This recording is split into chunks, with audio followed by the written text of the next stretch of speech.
ज्ञानतिमिरान्धस्य ज्ञानाञ्जनशलाकया चक्षुरुन्मीलितं येन तस्मै श्रीगुरवे नमः। नमो ॐ विष्णुपादाय कृष्णपृष्ठाय भूतले श्रीमते भक्तिवेदान्त स्वामिनिति नामिने। नमस्ते सारस्वते देवे गौरवाणी प्रचारिणे निर्विशेषशून्यवादी पाश्चात्यदेशतारिणे। जय श्री कृष्ण चैतन्य प्रभु नित्यानंद श्री अद्वैत गदाधर श्रीवासदि गौर भक्त वृंद। हरे कृष्ण कृष्ण कृष्ण हरे हरे, हरे राम राम राम हरे हरे. ಸೊ ನಾವಿಷ್ಟವರೆಗೂ ಕೇಳ್ತಾ ಇದ್ದಿದ್ದು ಪ್ರಹ್ಲಾದ್ ಮಹಾರಾಜರು ನರಸಿಂಹದೇವರನ್ನು ಪ್ರಾರ್ಥನೆ ಮಾಡುತ್ತಾ ಅವರ ಕೋಪವನ್ನು ಅವರು ತಗ್ಗಿಸಬೇಕು ಅಂತ ಬ್ರಹ್ಮದೇವರು ಅವರಿಗೆ ಮನವಿ ಮಾಡಿದ್ದು ಅವರ ಆದೇಶ.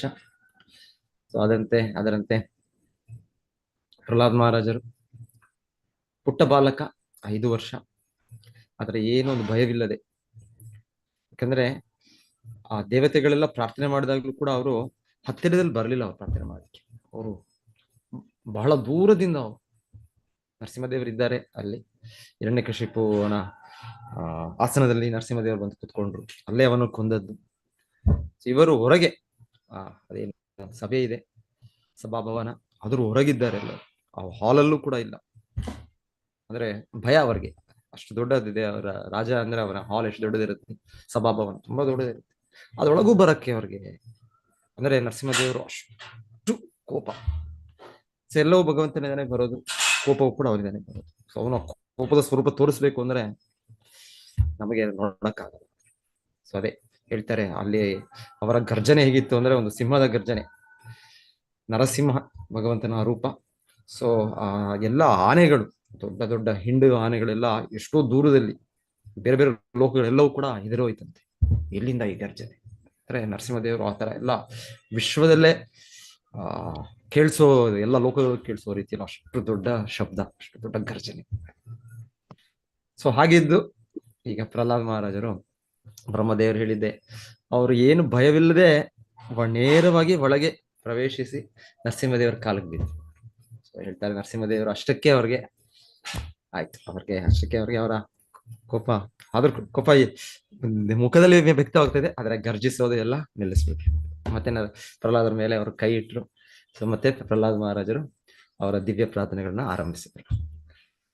ಸೊ ಆದ್ರೆ ಇದೆಲ್ಲ ಆದ್ರೂ ಪ್ರಹ್ಲಾದ್ ಮಹಾರಾಜರೇನು ನೋಡಿ, ನಾನು ಎಷ್ಟು ಸ್ಪೆಷಲ್, ನನಗೋಸ್ಕರ ಭಗವಂತನು ನನಗೆ ಎಲ್ಲರೂ ಭಯ ಪಡ್ಕೊಂಡಿದ್ದಾರೆ, ಸೊ ನಾನೇ ಭಯ ಪಡ್ಕೊಂಡಿಲ್ಲ. ಆತರ ಏನು ಅವ್ರಿಗೆ ಅಹಂಕಾರ, ಜಂಬ ಆತರ ಏನಿಲ್ಲ. ಪ್ರಹ್ಲಾದ್ ಮಹಾರಾಜರು ಅವರು, ನಾನು ಒಂದು ಅಸುರೇವರ್ಯ, ಕಿಂ ತೋಷ್ಟ ಮರ್ಹಸಿ ಅಹಂ ಉಗ್ರ ಜಾತೆ. ನನ್ನ ಜನನ ನಾನು ಒಂದು ರಾಕ್ಷಸ ಕುಟುಂಬದಲ್ಲಿ ಹುಟ್ಟಿರೋ, ಅಸುರರ ಕುಟುಂಬದಲ್ಲಿ ಹುಟ್ಟಿರೋದು. ಸೊ ನಾನೆಲ್ಲಿ, ಇವರೆಲ್ಲ ದೇವತೆಗಳು, ಇವರೆಲ್ಲ ದೊಡ್ಡ ದೊಡ್ಡ ವ್ಯಕ್ತಿಗಳು, ಇವರು ಸತ್ವಗುಣದಲ್ಲಿ ಇರೋರು, ಇವರೆಲ್ಲ ಬ್ರಹ್ಮಾದಯ ಸುರಗಣ ಮನಯೋ ಅತ ಸಿದ್ಧ ಸತ್ವೈಕಥಾ ನಮಸಸ್ಸೋ ಪ್ರವಾಹಿ. ಸೊ ಈ ರೀತಿಯಲ್ಲಿ ಅವರೆಲ್ಲ ದೊಡ್ಡ ವ್ಯಕ್ತಿ, ನಾನು ತುಂಬಾ ಚಿಕ್ಕ ವ್ಯಕ್ತಿ, ನಾನು ಏನೂ ಇಲ್ಲ, ನಾನು ತುಂಬಾ ಕ್ಷುಲ್ಲ. ಸೊ ಆ ರೀತಿ ಆಕ್ಚುಲಿ ಸಹಜವಾಗಿ ಪ್ರಹ್ಲಾದ್ ಮಹಾರಾಜರ ಭಾವನೆ. ಶುದ್ಧ ಭಕ್ತರು ಅಂದ್ರೆ ಆಕ್ಚುಲಿ ನಿಜವಾಗಿ ಸಹಜವಾಗಿ ಅವರು ಆ ರೀತಿ ಭಾವಿಸ್ತಾರೆ. ಅವರೇನೋ ಅವರು ವಿಶೇಷವಾದ ಭಕ್ತರು, ಅವರೇನೋ ಆತರ ಇಲ್ಲ ಅವರಿಗೆ. ಸೊ ನಮಗೆ ಆದ್ರೆ ನಮ್ಮ ಸ್ಥಿತಿಯಲ್ಲಿ ಬದ್ಧ ಸ್ಥಿತಿ, ಬದ್ಧ ಜೀವನ, ನಮಗೆ ಸ್ವಲ್ಪ ಏನೋ ಮಾಡಿದ್ರು ಕೂಡ ಅಹಂಕಾರ ಬಂದ್ಬಿಡುತ್ತೆ, ನಾನೇನೋ ಸಾಧಿಸ್ಬಿಟ್ಟೆ, ನಾನು ದೊಡ್ಡ ವ್ಯಕ್ತಿ. ಸೊ ಇಲ್ಲ. ಸೊ ಹೇಳ್ತಾರೆ, ನಂತರ ಪ್ರಹ್ಲಾದ್ ಮಹಾರಾಜರು ಹೇಳ್ತಾರೆ, ಹೀಗೆ ಭಗವಂತನೇ ನರಸಿಂಹದೇವರೇ, ನಿನ್ನನ್ನು ತೃಪ್ತಿಪಡಿಸಲು ಬೇರೆ ಅರ್ಹತೆಗಳಿಂದ ಆಗೋದಿಲ್ಲ. ಬೇರೆ ಅರ್ಹತೆಗಳಿಂದ ಬಹಳ ಇದೆ, ತುಂಬಾ ಅರ್ಹತೆಗಳನ್ನು ನಾವು ಭಾವಿಸ್ತೇವೆ. ಯಾರಾದ್ರೂ ತುಂಬಾ ಒಂದು ಉನ್ನತ ಕುಟುಂಬದಲ್ಲಿ ಹುಟ್ಟಿದರೆ, ಉನ್ನತ ಒಂದು ಯಾರೋ ನಾವು ಏನೋ ಕೇಳ್ತೇವಲ್ಲ, ಅವ್ರ ತಾಯಿ ಅವರೆಲ್ಲ ಬಿಲಿಯನೇರ್, ಅವ್ರು ಅಷ್ಟು ಹಣವಂತರು, ಇಲ್ಲಾಂದ್ರೆ ಅಷ್ಟು ಅವರು ರಾಜರ ಮನೆತನ, ಇಲ್ಲ ಇನ್ನೊಂದು ಈ ರೀತಿಯ ಮನೆತನ. ಸೊ ಬರ್ತ್, ಜನರು ಇದರ ಜನ್ಮದಲ್ಲಿ, ಇಲ್ಲ ಅಂದ್ರೆ ಈ ತರ ಒಂದು ಸುಸಂಸ್ಕೃತ ಕುಟುಂಬ.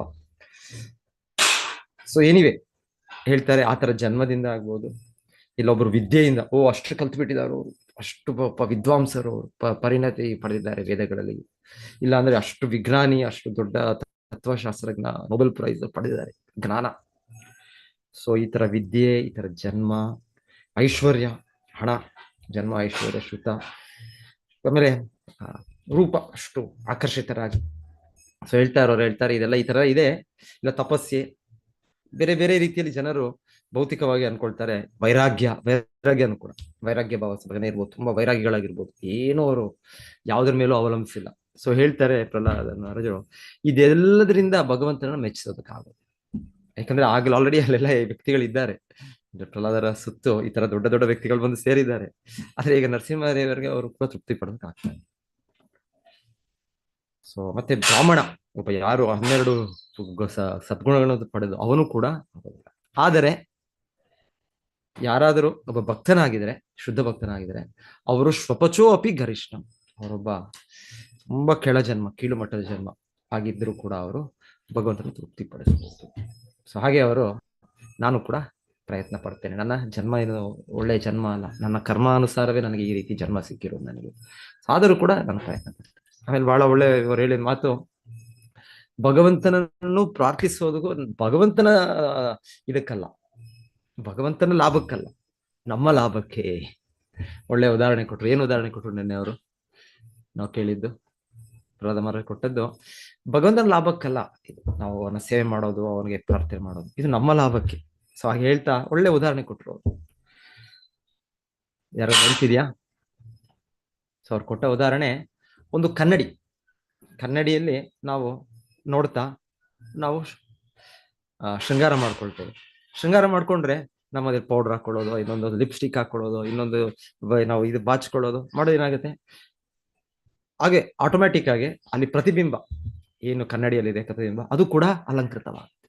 ನೀವೇನಾದ್ರೂ ಹೋಗಿ ಕನ್ನಡಿ ಒಳಗೆ ಪ್ರವೇಶಿಸಿ ಇನ್ನೇನೋ ಮಾಡಿ ಅದಕ್ಕೆ ಇದು ಸೆಂಟ್ ಹಾಕಿ, ಇದಾಕಿ, ಪೌಡರ್ ಹಾಕಿ, ಇದು ಮಾಡಿ ಏನು ಮಾಡ್ಬೇಕಾ? ಅದು ಸಹಜ. ಅದು ನೆರಳು ಅನ್ನೋದು, ಅದು ಪ್ರತಿಬಿಂಬ ಅನ್ನೋದು ಸಹಜವಾಗದಾಗೆ. ಸೊ ಹಾಗೆ ಪ್ರಹ್ಲಾದ ಮಹಾರಾಜ್ ಹೇಳೋದು ಉದಾಹರಣೆಯಿಂದ ನಾವು ಕೂಡ ಹಾಗೆ ಭಗವಂತನಿಗೆ ಸೇವೆ ಮಾಡೋದ್ರಿಂದ, ಕೃಷ್ಣನಿಗೆ ಸಂತೋಷ ಮಾಡೋ ರೀತಿಯಲ್ಲಿ ನಾವು ಮಾಡೋ ಕಾರ್ಯಚಟುವಟಿಕೆಗಳಿಂದ ನಾವು ಸಂತೋಷಗೊಳ್ತೇವೆ, ನಾವು ಅಲಂಕೃತಗೊಳ್ತೇವೆ. ಸೊ ಇದು ನಮ್ಮ ಒಳ್ಳೇದಕ್ಕಾಗಿ, ಇದು ನಮ್ಮ ಬೆನಿಫಿಟ್ಗೋಸ್ಕರ ನಾವು ಭಕ್ತಿ ಮಾಡ್ತಾರೆ. ಸೊ ಇದು ಬೆನಿಫಿಟ್ ಯಾರೋ ನಾವು ಭಕ್ತಿ ಮಾಡ್ತಾ ಇದೀವೋ, ನಾನು ಭಕ್ತಿ ನನ್ನನ್ನ ಎಷ್ಟೋ ಅವ್ರು ಉಪಯೋಗಿಸ್ಕೊಬಿಟ್ರಪ್ಪ, ನನ್ನನ್ನ ತುಂಬಾ ಬೇಕಾದಾಗ ಮಾತ್ರ ಬೇಕು ಇವ್ರಿಗೆಲ್ಲ, ನನಗೆ ಭಕ್ತಿ ಇದರಲ್ಲಿ ನನ್ನ ಸಹಾಯ ಬೇಕು, ನನ್ನ ಸೇವೆ ಬೇಕು, ಇಲ್ಲಾಂದ್ರೆ ಬೇಡ ಇವರು. ನಾವ್ ಯಾರಿಗೆ ಸೇವೆ ಮಾಡ್ತಾ ಇದೀವಿ ಅನ್ನೋದು ಗುರುತಿಸ್ಬೇಕು. ನಾವು ಸೇವೆ ಮಾಡ್ತಾ ಇರೋದು ದೇವತಮ ಪರಮಪುರುಷನಾದ ಕೃಷ್ಣನಿಗೆ. ಸೊ ಭಕ್ತರ ಸಂಘದಲ್ಲಿ ನಾವು ಸೇವೆ ಮಾಡ್ತೀವಿ. ಒಮ್ಮೆ ನಾವು ಹತ್ರ ಅನ್ಕೊಳ್ತೀವಿ, ನನಗೆ ಇವ್ರು ಯೂಸ್ ಮಾಡ್ತಾ ಇದ್ದಾರೆ, ನನಗೆ ಇವರು ಇದು ಮಾಡ್ತಾ ಇಲ್ಲ, ನಾನು ನನಗೋಸ್ಕರ ಮಾಡ್ತಾ ಇರೋದು, ನಾನು ಈ ತರ ಸೇವೆ ಮಾಡ್ತಾ ಇರೋದು ನನ್ನ ಒಳಿತಕ್ಕೆ ನಾನು ಮಾಡ್ತಾ ಇರೋದು. ಸೊ ಕೃಷ್ಣನು ಅವನ ಅನಂತ ಕೃಪೆಯಿಂದ ಅವರ ಮೂಲಕ ನನಗೆ ಈ ಸೇವೆಯನ್ನು ಒದಗಿಸ್ತಾ ಇದ್ದಾರೆ. ನಾವು ಅದನ್ನ ಇನ್ನೊಂದು ರೀತಿ ತಗೊಳ್ತೀವಿ, ಇಲ್ಲ ನಾನು. ಸೊ ಇದು ನಮ್ಮ ಬದ್ಧ ಜೀವನದ ಸ್ಥಿತಿ.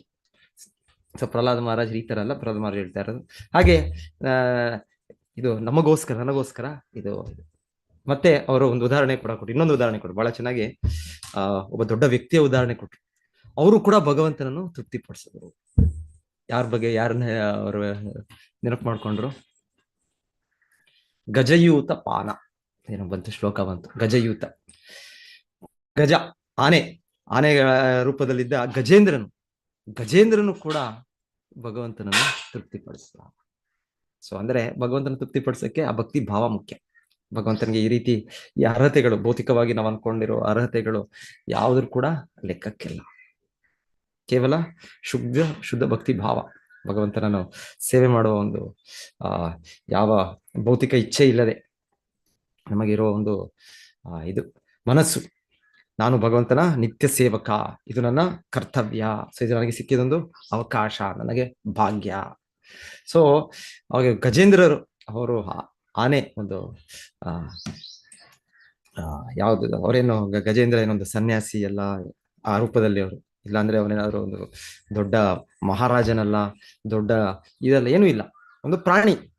ಆದ್ರೆ ಪ್ರಾಣಿಯ ರೂಪದಲ್ಲಿ ಕೂಡ ಭಗವಂತನ ತೃಪ್ತಿಪಡಿಸೋದು. ಸೊ ಹಾಗೆ ಪ್ರಹ್ಲಾದ್ ಮಹಾರಾಜ್ ಹೇಳ್ತಾರೆ, ನಾನು ಕೂಡ ಭಗವಂತನಿಗೆ ಹೀಗೆ ಭಗವಂತನ ತೃಪ್ತಿಪಡಿಸೋ ಒಂದು ಪ್ರಯತ್ನ ಮಾಡ್ತೇನೆ ಅಂತ ಅವ್ರು ಹೇಳಿದ್ರು. ಸೊ ನಂತರ ಭಗವಂತನಿಗೆ ಮನವಿ ಮಾಡ್ತಾ ಇದ್ದಾರೆ, ಭಗವಂತನೇ ನೀನು ದಯವಿಟ್ಟು ಈಗ ಕೋಪವನ್ನು ಬಿಡು. ಯಾಕಂದ್ರೆ ಈಗ ಅದು ನೀನು ಬಂದದ್ದು, ನಿನ್ನ ಕಾರಣ ಯಾಕೆ ನೀನು ಅವತರಿಸಿದ್ದು ಭಕ್ತರನ್ನು ರಕ್ಷಿಸ್ಲಿಕ್ಕೆ, ಇಂಥ ನನ್ನ ತಂದೆ ಇಂಥ ದುಷ್ಟರನ್ನು ಸಂಹರಿಸ್ಲಿಕ್ಕೆ. ಈಗ ಅವರ ಸಂಹಾರ ಆಯ್ತು, ಅದಾದ್ಮೇಲೆ ನಿನ್ನ ಕೋಪ ಯಾಕೆ ಈಗ? ಸೊ ದಯವಿಟ್ಟು ನಿನ್ನ ಕೋಪವನ್ನು ಬಿಡು ನೀನು. ಆಮೇಲೆ ನೀನ್ ಇದರ ಕೋಪಗೊಂಡಿದ್ರೆ ಭಕ್ತರೆಲ್ಲಿ ನಿನ್ನಿಂದ ಸಂತೃಪ್ತರಾಗ್ತಾರೆ? ಇವರೆಲ್ಲ ಭಕ್ತರೇ, ಎಲ್ಲ ದೇವತೆಗಳೆಲ್ಲ ಸೇರಿದಲ್ಲ, ಅವರೆಲ್ಲ ಬೆದರಿದ್ದಾರೆ, ಈಗ ಭಕ್ತರಾದವರೇ ಎದುರಿದ್ದಾರೆ ಅಂತ ಹೇಳ್ತಾರೆ.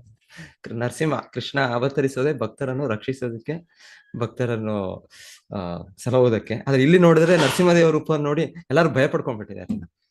ಸೊ ಇದೇ ದಯವಿಟ್ಟು ನಿನ್ನ ಉಗ್ರ ರೂಪವನ್ನು ಬಿಡು, ಅವರೆಲ್ಲರೂ ಕೂಡ ಹೆದರಿಕೆಯಿಂದ ಹೊರಗೆ ಬರಲಿ ಅಂತ. ಇವ್ರಿಗೆ ಹೆದರಿಕೆ ಇಲ್ಲ, ಆತರ ಉಗ್ರ ರೂಪ ಇದ್ರು ಪ್ರಹ್ಲಾದ ಮಹಾರಾಜರಿಗೆ ಹೆದರಿಕೆ ಇಲ್ಲ. ಆದ್ರೆ ಇವರೆಲ್ಲ ಎದುರೋಗ್ಬಿಟ್ಟಿದ್ದಾರೆ. ಯಾರು? ನಮ್ಮ ಎಲ್ಲ ದೇವತೆಗಳು, ಬ್ರಹ್ಮ ಶಿವ, ಅವರು ಕೂಡ ಒಳಗ್ ಬಂದಿಲ್ಲ, ಅವರು ಕೂಡ ಹೊರಗೆ ನಿಂತಿದ್ದಾರೆ. ಸೊ ಅವರು ಅದಕ್ಕೆ ಹೇಳ್ತಾ ಇದ್ದಾರೆ, ದಯವಿಟ್ಟು ಭಗವಂತನೇ ನಿನ್ನ ಕೋಪವನ್ನು ಬಿಡು ಅಂತ ಅವ್ರು ಮೊದಲಿಗೆ ಪ್ರಾರ್ಥಿಸ್ತಾ ಇದ್ದಾರೆ. ಸೊ ಮುಂದೆ ಶ್ಲೋಕಗಳು ಓದೋಣ. ನಿನ್ನೆ ಎಲ್ಲಿ ನಿಲ್ಸಿದ್ದೀನಿ ನಾವು? ಎಸ್ 13ನೇ ಶ್ಲೋಕ ಅನ್ಸುತ್ತೆ. ಸೊ ಇಲ್ಲಿ ಹೇಳ್ತಾ ಇದ್ದಾರೆ ಇನ್ನೊಂದು ಮಾತವರು, ಆದ್ದರಿಂದ ನಾನು ರಾಕ್ಷಸ ಕುಟುಂಬದಲ್ಲಿ ಜನಿಸಿದರೂ ನನ್ನ ಬುದ್ಧಿಶಕ್ತಿ ಅನುಮತಿಸುವಷ್ಟು ಪೂರ್ಣ ಪ್ರಯತ್ನದಿಂದ ಭಗವಂತನಿಗೆ ಪ್ರಾರ್ಥನೆಗಳನ್ನು ಸಲ್ಲಿಸಬಹುದು ಎಂಬುದರಲ್ಲಿ ಸಂದೇಹವಿಲ್ಲ. ಅಜ್ಞಾನದಿಂದ ಭೌತಿಕ ಪ್ರಪಂಚವನ್ನು ಪ್ರವೇಶಿಸಲು ಒತ್ತಾಯಿಸಲ್ಪಟ್ಟ ಯಾರಾದರೂ ಭಗವಂತನಿಗೆ ಪ್ರಾರ್ಥನೆಗಳನ್ನು ಸಲ್ಲಿಸಿದರೆ ಮತ್ತು ಭಗವಂತನ ಮಹಿಮೆಗಳನ್ನು ಕೇಳಿದರೆ ಭೌತಿಕ ಜೀವನದಿಂದ ಶುದ್ಧರಾಗಬಹುದು. ಸೊ ಹೀಗೆ ಅವರು ಹೇಳ್ತಾರೆ, ಆ ಉದ್ದೇಶದಿಂದ ನಾವು ಕೂಡ ಭಗವಂತನ ಪ್ರಾರ್ಥನೆ ಮಾಡಬೇಕು. ಈಗ ಸಿಕ್ಕಾಕೊಂಡ್ಬಿಟ್ಟಿದ್ದೀವಿ ನಾವು ಭೌತಿಕ ಜಗತ್ತಿನಲ್ಲಿ, ಕಂಡೀಷನ್ ಸೋಲ್. ಸೊ ನಾವು ಇದರಿಂದ ಹೊರಗೆ ಬರಬೇಕು, ನಾವು ಪ್ರಾರ್ಥನೆ ಮಾಡಬೇಕು.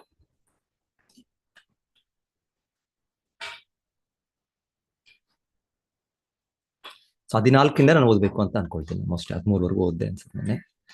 ಸೊ 14 ಶ್ಲೋಕ. ಸೊ ನಾನು ಹಿಂದೆ ಓದಿ ಶ್ಲೋಕ, ಆಮೇಲೆ ನೋಡೋಣ.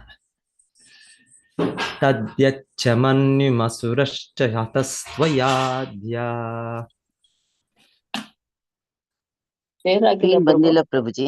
ಶೇರ್ ಆಗಿಲ್ವಾ? ಸಾರಿ ನನಗೆ ಮಾತ್ರ ಕಾಣಿಸ್ತಾ ಇದೆ.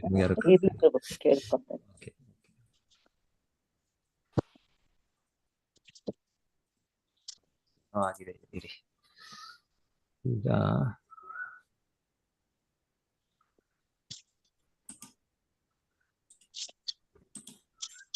ಈಗ ಕಾಣುತ್ತೆ ಮಾತಾಜಿ? ಇಂಗ್ಲಿಷ್ ಅಲ್ಲಿ. ಅದೇ ನಾನು ಕನ್ನಡದಲ್ಲಿ ಟ್ರಾನ್ಸ್ಲೇಷನ್ ಇಡ್ತೀನಿ. ಇದೇನಾದ್ರೆ ಟ್ರಾನ್ಸ್ಲೇಷನ್ ಇಟ್ಟರೆ ಕನ್ನಡದಲ್ಲಿ ಅದೇನೋ ಅದು ಇನ್ನೊಂದು ರೀತಿ ಪದಗಳೇ ಬದಲಾಗ್ಬಿಡ್ತಾ ಇದೆ. ಅದಕ್ಕೆ ನನಗೆ ಇದ್ರಲ್ಲಿ ನೋಡಿ, ಬೇಕಾದ್ರೆ ಇಡ್ತಿ ತೋರಿಸ್ತೀನಿ ನೋಡಿ. ಇಲ್ಲಿದೆ ಇದು. ಇದಿಟ್ರೆ ಎಷ್ಟು 14 ಅಲ್ಲ? 14 ನನ್ನ ಪ್ರಭು ನರಸಿಂಹದೇವ. ಇಲ್ಲಿ ನೋಡಿ, ಓದಕ್ಕಾಗುತ್ತಾ ಇದು?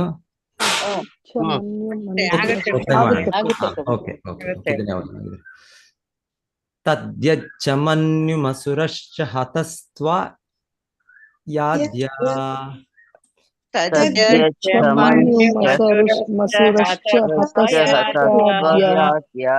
ಓದೇತ ಸಾಧುರಪಿ ವೃಶ್ಚಿಕ ಸರ್ಪ ಹತ್ಯ.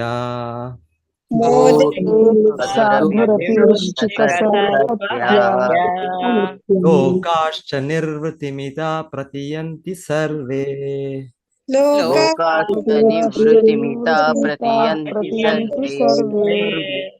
ರೂಪಂ ನರಸಿಂಹ ವಿಷಯಾಯ ಜನ ಸ್ಮರಂತಿ.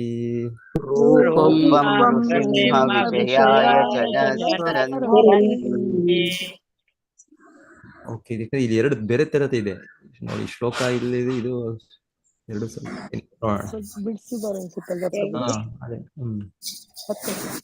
ಇದು ಅನುವಾದ ಹೀಗಿದೆ. ನನ್ನ ಪ್ರಭು ನರಸಿಂಹದೇವ, ದಯವಿಟ್ಟು ನನ್ನ ತಂದೆ ಮಹಾರಾಕ್ಷಸ ಹಿರಣ್ಯಕಶಿಪು ಕೊಲ್ಲಲ್ಪಟ್ಟಿದ್ದರಿಂದ ದಯವಿಟ್ಟು ನಿಮ್ಮ ಕೋಪವನ್ನು ಈಗ ನಿಲ್ಲಿಸಿ.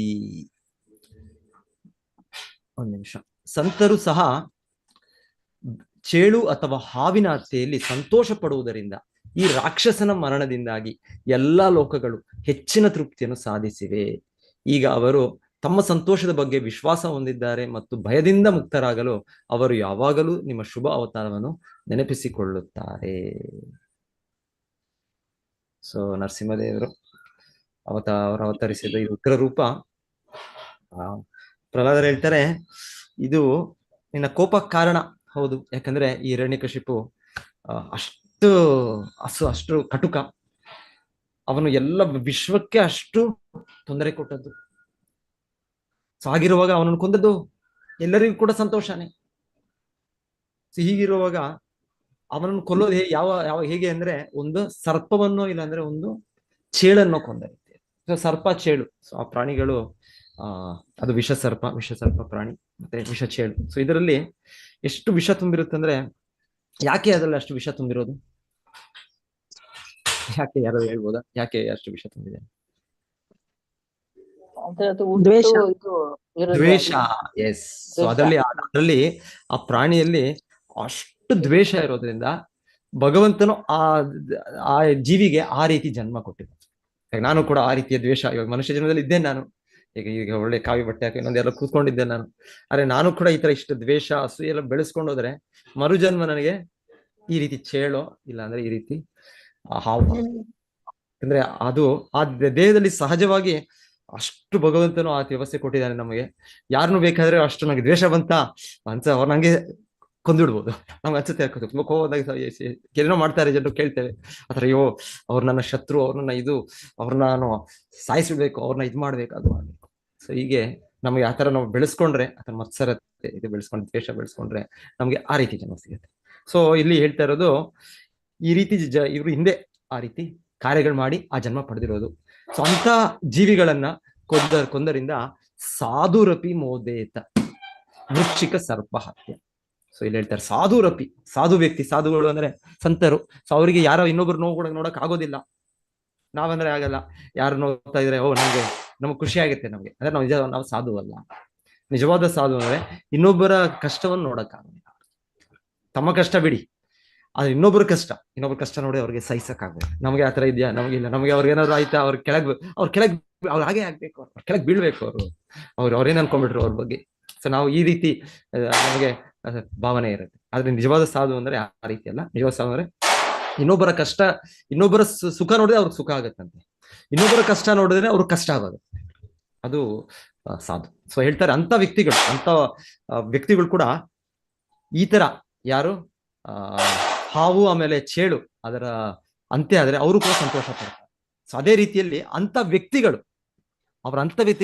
ಅಂತ್ಯ ಆದ್ರೆ ಕೂಡ ಅವರು ಸಂತೋಷ ಪಡ್ತಾರೆ. ಸೊ ಹೀಗಿರುವಾಗ ನನ್ನ ತಂದೆ ಹಿರಣ್ಯಕಶಿಪು ಈ ರೀತಿ ಹಾವಿನ ರೀತಿಯ ವ್ಯಕ್ತಿ, ಈ ರೀತಿ ಒಂದು ವಿಷ ಸರ್ಪ, ಈ ರೀತಿ ಒಂದು ಚೇಳು ಇರೋ ವ್ಯಕ್ತಿ. ಸೊ ಅವನನ್ನು ನೀನು ಕೊಂದಿದ್ದೀಯಾ, ಆದ್ರಿಂದ ಎಲ್ಲರೂ ಕೂಡ ಈಗ ಸಮಾಧಾನದ ತೃಪ್ತವಾಗಿ ಇದ್ದಾರೆ. ಈಗ ಏನ್ ಕಾರಣ ಇದೆ? ದಯವಿಟ್ಟು ನಿಮ್ಮ ಕೋಪವನ್ನು ಬಿಡಿ. ನೀವು ಬಂದದ್ದು ಈ ರೀತಿ ಇವನನ್ನು ಕೊಲ್ಲಿಕ್ಕೆ, ಈ ತರ ಒಂದು ಚೇಳು, ಈ ರೀತಿ ಹಾವಿನ ರೀತಿಯ ವ್ಯಕ್ತಿಯನ್ನು. ಸೊ ಅದಾಗಿದೆ, ಅದ ಕಾರ್ಯ ಸಾಧ್ಯ ಆಯ್ತು, ಈಗ ಯಾಕೆ ಕೋಪಿಸ್ಕೊಳ್ತಾ ಇದ್ದೀರ ಅಂತ ಪ್ರಹ್ಲಾದ ಮಹಾರಾಜರು ಎಲ್ಲ ಒಂದು ಆರ್ಗ್ಯುಮೆಂಟ್ಸ್, ಅವ್ರ ವಾದಗಳು ನೋಡಿ, ಎಲ್ಲ ಕಾರಣಗಳೇ ಕೊಡ್ತಾ ಇದ್ದಾರೆ. ಎಷ್ಟು ಬುದ್ಧಿವಂತ ಚಿಕ್ಕ ಮಗು ಅಲ್ಲ ಪ್ರಹ್ಲಾದ ಮಹಾರಾಜರು. ಅವರು ಮಹಾಭಾಗವತ, ಶುದ್ಧ ಭಕ್ತರು. ಸೊ ಭಗವಂತನಿಗೆ ಅವರು ತೃಪ್ತಿಪಡಿಸಿ, ಭಗವಂತನಿಗೆ ಕಾರಣ ಕೊಟ್ಟು ಅವ್ರಿಗೆ ನಿಮ್ಮ ಕೋಪವನ್ನು ಬಿಡಿ, ನೀವು ಸಾಕು, ನಿಮ್ಮ ನಾಟಕವನ್ನು ಬಿಡಿ ನಿಮ್ಮ. ಯಾಕಂದ್ರೆ ಭಗವಂತನ ಎಷ್ಟಿದ್ರು ಲೀಲೆ, ಭಗವಂತನಿಗೆ ಏನು ಕೋಪ, ಎಲ್ಲ ಅವನ ಕೈಯಲ್ಲಿದೆ, ಎಲ್ಲವೂ ಕೂಡ ಏನ್ ಬೇಕಾದ್ರೂ ಎಲ್ಲ ಮಾಡ್ಬೋದು. ಆದ್ರೆ ಅವನೇ ಬಿಟ್ಟದ್ದು ಈ ತರ ಹಿರಣ್ಯಕಶಿಪು ಇಷ್ಟು ರೀತಿಯಲ್ಲಿ ಮಾಡ್ಲಿ ಅಂತ. ಸೊ ಆಮೇಲೆ ಭಗವಂತನ ಈ ತರ ಇದು ಲೀಲಾವತಾರ. ಸೊ ಭಗವಂತನ ಕೋಪ ಕೂಡ ಒಂದು ಗರ್ಜಿಸೋದು, ಅದರ ಎಲ್ಲರನ್ನು ಎದುರಿಸೋದು, ಅದೆಲ್ಲ ಅವನ ಒಂದು ಲೀಲೆ. ಸೊ ಹೇಳ್ತಾರೆ, ನಿಮ್ಮ ನಾಟಕವನ್ನು ಎಸದಿ ಸಾಕು. ನಾಟಕ ಅಂತಲ್ಲ, ಸೊ ಒಂದು ರೀತಿ ಭಗವಂತನ ದಿವ್ಯ ಚಟುವಟಿಕೆ, ದಿವ್ಯ ಲೀಲೆ. ಯಾಕಂದ್ರೆ ಪ್ರಹ್ಲಾದನಿಗೆ ಅಷ್ಟು ಶಿಕ್ಷೆ ಇದಕ್ಕೆ ತೊಂದರೆ ಕೊಟ್ಟದ್ದು. ಸೊ ಭಗವಂತನು ಸಹಜವಾಗಿ, ಪ್ರಹ್ಲಾದನಂದ್ರೆ ನರಸಿಂಹದೇವರಿಗೆ ಒಂದು ಮಗುವ ಮೇಲೆ ಇರುವ ಪ್ರೀತಿಯ ಭಾವನೆ. ಸೊ ತನ್ನ ಮಗುಗೆ ಯಾರಾದ್ರೂ ಏನೋ ಮಾಡಿದ್ರೆ ಎಷ್ಟು ಕೋಪ ಬರುತ್ತೆ ತಂದೆ ತಾಯಿಗಳಿಗೆ. ಅವ್ರು ತಮಗೆ ಸಹಿಸ್ಕೊಳ್ತಾರೆ, ಮತ್ತೆ ಮಕ್ಕಳಿಗೆ ಏನಾದ್ರು ಆದ್ರೆ ಅವರು ಸ್ಟಾರ್ಟ್ ಮಾಡ್ಬಿಡ್ತಾರೆ, ಜಗಳ ಸ್ಟಾರ್ಟ್ ಮಾಡ್ಬಿಡ್ತಾರೆ. ನೆರೆಯವರಾಗಿರ್ಬೋದು, ಇನ್ನೊಬ್ಬರಾಗಿರ್ಬೋದು, ದೊಡ್ಡ ವ್ಯಕ್ತಿ ಆಗಿರ್ಬೋದು, ತಂದೆ ತಾಯಿ ಅಂದ್ರೆ ತಮ್ಮ ಮಕ್ಕಳಿಗೆ ಏನ್ ಇದ್ ಮಾಡೋದು ಅವ್ರು ಇದ್ ಮಾಡ್ತಾರೆ. ಸೊ ಆತರ ಸಹಜ ಸ್ವಭಾವ ನರಸಿಂಹದೇವರು ವ್ಯಕ್ತಪಡಿಸ್ತಾರೆ. ಪ್ರಹ್ಲಾದ ಭಗವಂತನ ಆ ರೀತಿ ಸಂಬಂಧ, ತಂದೆ ಮಗು ಇರುವ ಸಂಬಂಧ. ಹಾಗೆ ನನ್ನ ಮಗುಗೆ ಈ ತರ ಇಷ್ಟು ತೊಂದರೆ ಕೊಟ್ಟಲ್ಲ ಅಂತ ಇನ್ನ ಕೋಪ ಇನ್ನ ಅವ್ರಿಗೆ ಕಡಿಮೆ ಆಗಿಲ್ಲ. ಸೊ ಶಿಲಾ ಪ್ರಭುಪಾದರು ಇದಕ್ಕೊಂದು ಇದು ಹೇಳ್ತಾರೆ, ನೀವು ಕೇಳಿರ್ತೀರ ಹಿಂದೆ. ಶಿಲಾ ಪ್ರಭುಪಾದರು ಅವರು ಅವರ ಗುರು ಮಹಾರಾಜರ ಸಮಯದಲ್ಲಿ ಒಮ್ಮೆ ಅವರು ಅಲ್ಲಿ ಹೋದಾಗ, ಅಲ್ಲಿ ಗುರು ಮಹಾರಾಜರ ಅವರ ಮಠದಲ್ಲಿ ಹೋದಾಗ ಈ ತರ ಒಂದು ವಿಷ ಸರ್ಪ, ಯಾವುದೋ ಒಂದು ನಾಗರ ಹಾವು ಯಾವ್ದು ಬಂತು ಅಂತ ಹೇಳ್ತಾರೆ, ಕೋಬ್ರಾ. ನಾಗರ ಕೋಬರ್ ಯಾವುದು ವಿಷ ಸರ್ಪ. ಸೊ ಬಂದಾಗ ಅವ್ರನ್ನ ಹಿಡಿದು ಬಿಟ್ರಂತೆ. ನಾನು ಕೇಳಿದ್ದೀಗ ಮೊನ್ನೆ, ಹಿಡಿದ್ರು ಇಲ್ಲ ಅಂದ್ರೆ ಅದನ್ನ ಹಿಡಿಯೋದ್ರಲ್ಲಿ ಇದ್ರು. ಸೊ ಇವರು ಆಗ ಎಲ್ಲ ಜನರು ಒಂದು ಹೋ ಹೋ ಹೋ ಶಬ್ದ, ಹಾವು ಅಂದ್ರೆ ಸುಮ್ಮನೆ ಆಗುತ್ತೆ, ಎಲ್ಲರೂ ಕೂಡ ಶಬ್ದ ಮಾಡ್ತಾರೆ, ಸ್ವಲ್ಪ ಜನ ಅಳ್ತಾ ಇರ್ತಾರೆ, ಸ್ವಲ್ಪ ಜನ ಕೂಗ್ತಾ ಇರ್ತಾರೆ ಎಲ್ಲ. ಸೊ ಅವರ ಗುರು ಮಹಾರಾಜರು ಬಂದ್ರು, ಶಿಲ ಭಕ್ತಿ ಸಿದ್ಧಾಂತ ಸರಸ್ವತಿ ಠಾಕೂರ್ ಅವರಲ್ಲಿ ಮೇಲಿಂದ ಅವ್ರು ಹೇಳಿದ್ರಂತೆ, ಕಿಲಿಂ, ಅವನನ್ನು ಕೊಲ್ಲು, ಆ ಜಂತುವನ್ನು ಕೊಲ್ಲು. ಸೊ ಹಾಗೆ ಹೇಳಿದಾಗ ಅವ್ರ ಆದೇಶದಂತೆ ಯಾರಲ್ಲಿ ಶಿಷ್ಯರು ಯಾರು ಇದ್ರು ಅವ್ರು ಅದನ್ನ ಕೊಂದ್ಬಿಟ್ರು. ಸೊ ಶಿಲ ಪ್ರಭುಪಾದರು ಹೇಳ್ತಾರೆ, ನಾನು ಅದು ಕೇಳಿದ್ಮೇಲೆ ನೋಡಿದ್ಮೇಲೆ ನನಗೆ ಸ್ವಲ್ಪ ಸಂಶಯ ಶುರು ಆಯ್ತು. ಸಂಶಯ ಅಂದ್ರೆ ಯಾಕೆ ನನ್ನ ಗುರುಗಳು ಈಗ ಮಾಡೋದು? ನನ್ನ ಗುರುಗಳು, ಗುರು ಮಹಾರಾಜನ ಅವರು ಶುದ್ಧ ಭಕ್ತರು, ಭಗವಂತನ ಪರಮ ಭಕ್ತರು, ಅವರು ಹೀಗೆ ಒಂದು ಪ್ರಾಣಿಯನ್ನು ಕೊಲ್ಲೋ ಒಂದು ಆದೇಶ ಕೊಟ್ರಲ್ಲ, ಅವರು ಒಂದು ಜೀವಿಯನ್ನು ಒಂದು ಇದು ಅಂತ ಹೇಳ್ತಾರೆ. ಶಿಲ ಪ್ರಭುಪಾದರಿಗೆ ಪ್ರಶ್ನೆ ಇತ್ತು. ಆದ್ರೆ ಈ ಶ್ಲೋಕ ಪ್ರಭುಪಾದರು ಓದಿದ್ಮೇಲೆ, ನಾವೇನೀಗ ಓದೋದು ಈಗ, ಮೋದೇತ ಸಾಧುರಪಿ ವೃಶ್ಚಿಕ ಸರ್ಪ ಹತ್ಯ. ಸೊ 2ನೇ ಲೈನ್ ಈ ಶ್ಲೋಕದಲ್ಲಿ ಪ್ರಭುಪಾದರು ಹೇಳ್ತಾರೆ, ಅವಾಗ ನನ್ನ ಕನ್ಫ್ಯೂಷನ್ಸ್ ಇದಾಯ್ತು.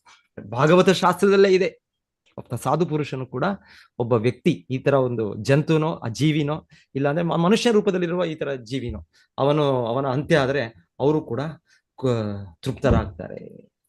ಸೊ ಪ್ರಭುಪಾದರು ಹಾಗೆ ಹೇಳ್ತಾರೆ, ಎಸ್, ಇದು ಶಾಸ್ತ್ರ ಅನುಸಾರವಾಗಿದೆ, ಮತ್ತೆ ಇದು ಸರಿ, ಇದರಲ್ಲೇನು ತಪ್ಪಿಲ್ಲ ಇದರಲ್ಲಿ ಅಂತ ಹೇಳ್ತಾರೆ. ಓಕೆ. ಭಕ್ತರು ಅಪಾಯದಲ್ಲಿದ್ದಾಗ ಯಾವಾಗಲೂ ನರಸಿಂಹದೇವನ ರೂಪವನ್ನು ನೆನಪಿಸಿಕೊಳ್ಳಬಹುದು, ಮತ್ತು ಆದ್ದರಿಂದ ನರಸಿಂಹದೇವನ ನೋಟವು ಅಶುಭವಾಗಿರಲಿಲ್ಲ. ಸೊ ನಾವು ಕೂಡ ನಾವೇನೋ ತುಂಬಾ ಅಪಾಯಕಾರಿ ಸ್ಥಿತಿ, ತುಂಬಾ ನಮ್ಗೆ ನೋವು, ಏನ್ ಮಾಡೋದು ಗೊತ್ತಿಲ್ಲ ನಮ್ಗೆ, ಅವಾಗ ಹೇಳ್ತಾರೆ ನಾವು ನರಸಿಂಹದೇವರ ರೂಪವನ್ನು ಸ್ಮರಿಸಬಹುದು, ನರಸಿಂಹದೇವರನ್ನು ಸ್ಮರಿಸಬಹುದು ನಾವು. ಸೊ ಆ ಒಂದು ಗಂಡಾಂತರದಿಂದ, ಆ ಒಂದು ಸನ್ನಿವೇಶದಿಂದ ನಾವು ತಕ್ಷಣವೇ ಮುಕ್ತರಾಗ್ತೇವೆ. ನಾವೇನು ನರಸಿಂಹದೇವರು ನಮ್ಗೆ ಬರ್ಬೇಕು ಅಂತಿಲ್ಲ, ನಮಗೆ ನರಸಿಂಹದೇವ್ರನ್ನ ನಾವು ಸ್ಮರಿಸಿದರೆ ಸಾಕು, ನರಸಿಂಹದೇವ್ರನ್ನ ಅವನ್ನ ಪ್ರಾರ್ಥಿಸಿದರೆ ಸಾಕು, ನಮಗೆ ನರಸಿಂಹದೇವರು ಹೀಗೆ ನಮಗೆ ಅವ್ರಿಗೆ ರಕ್ಷಣೆ ಕೊಡ್ಬೋದು. ನಮಗೂ ಭಗವಂತನ ನೋಟವು ಯಾವಾಗಲೂ ಪೂಜನೀಯ ಮತ್ತು ಎಲ್ಲ ವಿವೇಕಿ ವ್ಯಕ್ತಿಗಳು ಮತ್ತು ಭಕ್ತರಿಗೆ ಶುಭಕರವಾಗಿರುತ್ತದೆ. ನೆಕ್ಸ್ಟ್, ನಾಹಂ ಬಿಭೇಮ್ಯ ಜಿತ್ಯತಿ ಭಯಾನಕಾಸ್ಯ ನಾಹಂ ಬಿಭೇಮ್ಯ ಜಿತ್ಯತಿ ಭಯಾನಕಾಸ್ಯ ಜಿಹ್ವಾರ್ಕ ನೇತ್ರ ಭ್ರಕುಟೀರ ಬಸೋಗ್ರದಂತಹ ಜಿಹ್ವಾರ್ಕ ನೇತ್ರ ಭ್ರಕುಟೀರ ಬಸೋಗ್ರದಂತಹ. ದಂಶ್ರಾತ್, ಆಕ್ಚುಲಿ ದಂಶ್ರಾತ್ ಇಲ್ಲಿ ದಂತಹ ಇದೆ, ಅದಕ್ಕೆ ಕನ್ನಡದಲ್ಲಿ ಏನಿದೆ ಓದೋಣ. ಅಂತ್ರಸ್ರಜ ಕ್ಷತಜ ಕೇಶರ ಶಂಕುಕರ್ಣಃ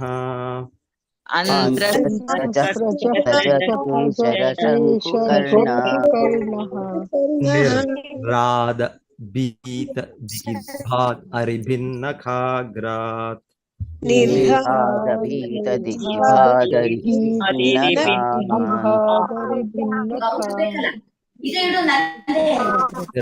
ಅನುವಾದ ಹೀಗಿದೆ.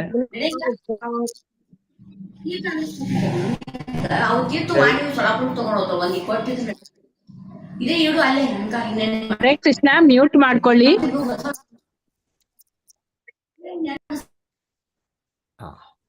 ನನ್ನ ದೇವರೇ, ಯಾರಿಂದಲೂ ಎಂದಿಗೂ ಜಯಿಸಲ್ಪಡದ ನಿನ್ನ ಕ್ರೂರ ಬಾಯಿ ಮತ್ತು ನಾಲಿಗೆಗೆ, ಸೂರ್ಯನಂತೆ ಹೊಳೆಯುವ ನಿನ್ನ ಕಣ್ಣುಗಳಿಗೆ, ಅಥವಾ ನಿನ್ನ ಗಂಟಿಕ್ಕಿದ ಹುಬ್ಬುಗಳಿಗೆ ನಾನು ಖಂಡಿತವಾಗಿಯೂ ಹೆದರುವುದಿಲ್ಲ. ನಿನ್ನ ಚೂಪಾದ ಗಂಟಿಕ್ಕುವ ಹಲ್ಲುಗಳಿಗೆ, ನಿನ್ನ ಕರುಳಿನ ಹಾರಕ್ಕೆ, ರಕ್ತದಿಂದ ತೊಯ್ದ ನಿನ್ನ ಕೇಸರಕ್ಕೆ, ಅಥವಾ ನಿನ್ನ ಎತ್ತರದ ಬೆಣೆಯಂತಹ ಕಿವಿಗಳಿಗೆ ನಾನು ಹೆದರುವುದಿಲ್ಲ.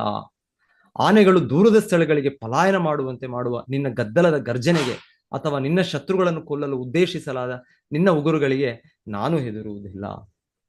ಸೊ ಯಾಕೆ ಹೆದರ್ತಾ ಇಲ್ಲ ನರಸಿಂಹದೇವರಲ್ಲ, ಪ್ರಹ್ಲಾದ ಮಹಾರಾಜರು.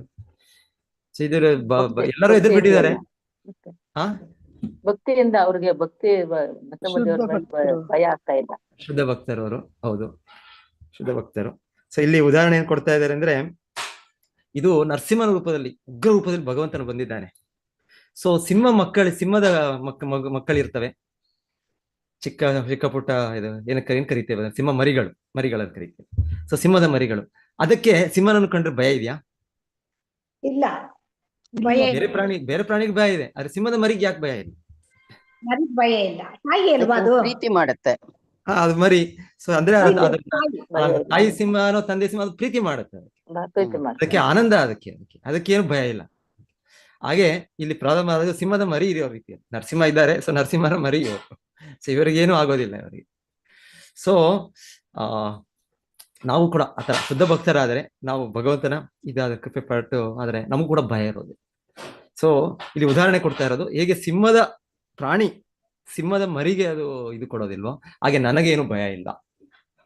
ಇನ್ನೊಂದು ಉದಾಹರಣೆ ಶಿಲ ಪ್ರಭುಪಾದ ಕೊಡ್ತಾರೆ, ನೀವ್ ಹೇಳಿದ ಭಕ್ತ ಅಂತ. ಸೊ ಒಳ್ಳೆ ನಾವು ಶುದ್ಧ ಭಕ್ತರಾಗ್ಬಿಟ್ರೆ ಅಲ್ಲಿ ಇನ್ನೊಂದು ಉದಾಹರಣೆ ಕೊಡ್ತಾರೆ ಇಲ್ಲಿ ಭಾವಾರ್ಥದಲ್ಲಿ ಶಿಲ ಪ್ರಭುಪಾದರು.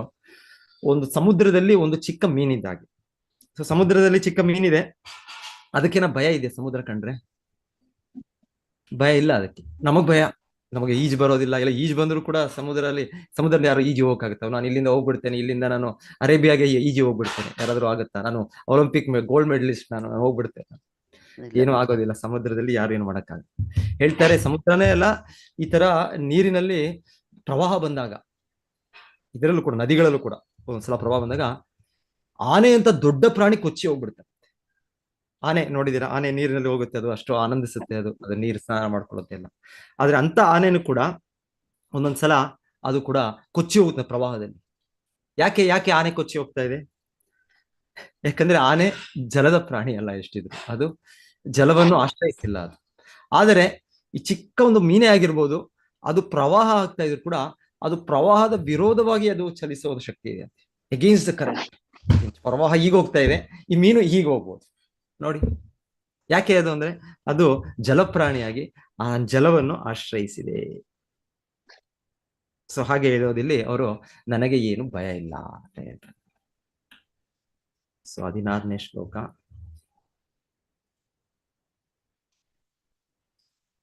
ತ್ರಸ್ತೋಸ್ಮ್ಯಹಂ ಕೃಪಣವತ್ಸಲ ದುಸ್ಸಹೋಗ್ರ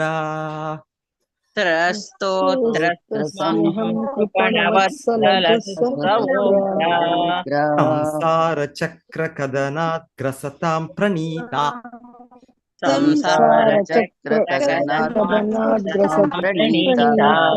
ಬದ್ಧ ಸ್ವಕರ್ಮ ಬಿರುಷತ್ತಮತೇಂಗ್ರಿ ಮೂಲಂ